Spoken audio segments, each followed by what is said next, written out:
Tena ni usiku wa ligi ya mabingwa barani Ulaya ambapo kipute kinaanza saa 1 kamili usiku kwa saa za Afrika Mashariki, ambapo timu ya kutoka mashikabunduki wa London Arsenal wanapepetana na matajiri wa Paris Saint-Germain katika uwanja wa Budapest kule nchini Hungary.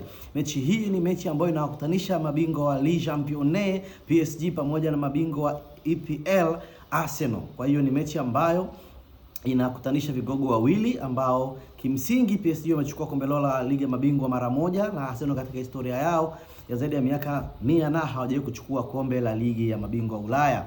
Kwa hiyo ni mechi ambayo inamkutanisha underdogs katika Champions League, lakini ni mechi ambayo inavuta hisia kubwa sana baada ya Arsenal kuchukua ubingwa wa Premier League baada ya miaka 22.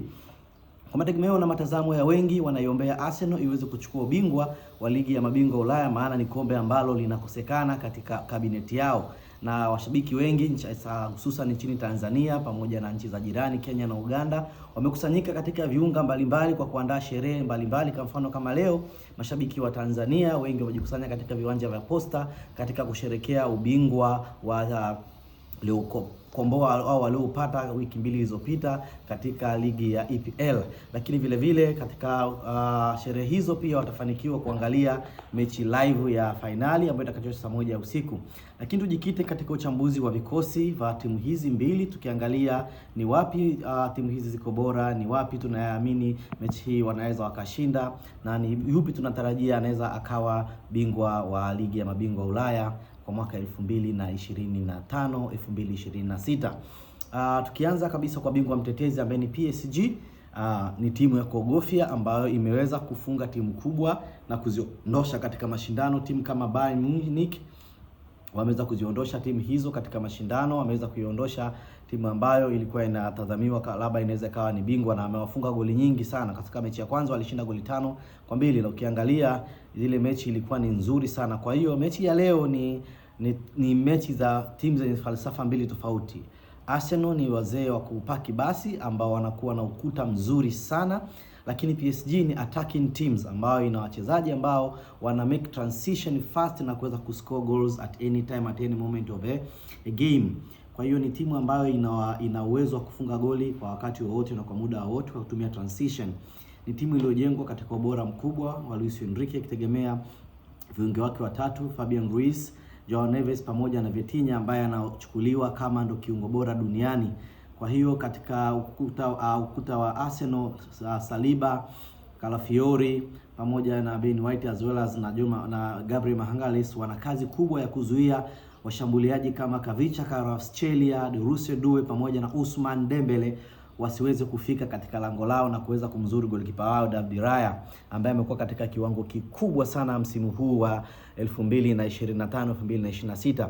Kwa hiyo kwanza kabisa leo katika mechi hii nadhani bato kubwa itakuwa katika midfield, ambapo Declan Rice, Martin Odegaard pamoja na Mikel Merino kama ataanza, au Zubi Mendi ataanza pale katikati. Watakuwa na kazi kubwa sana ya kuzuia mashambulizi yatakayoendelea golini kwao kutoka kwa viungo wa PSG, hasa Vitinha. Kwa hiyo kuna kazi kubwa sana ya kumzuia Vitinha, maana ndio anaanzisha mashambulizi, anaanzia kutoka kwenye mabeki, kuchukua mpira kwenye mabeki wao, anapeleka mbele, au anachukua mpira kutoka kwa mabeki wa pembeni, hasa Achraf Hakimi pamoja na Joao Mendes ambao ni mabeki ambao wanashambulia kwa haraka. Akichukua mipira anaisambaza sehemu mbalimbali za uwanja ili waweze kushambulia kwa haraka. Kwa hiyo Arsenal wanatakiwa wamchunge sana Vitinha, maana ndio mtu anayepeleka mashambulizi makubwa sana katika lango la PSG. Vile vile Arsenal wana viungo wao mahiri kama Declan Rice ambaye ni dead follow specialist, anaweza kapiga follow wakati wote na kufunga. Vile vile tukina Eberechi Eze, Martin Odegaard tunawategemea sana katika mechi hii, wanaweza kumsaidia Kai Havertz katika kupata matokeo.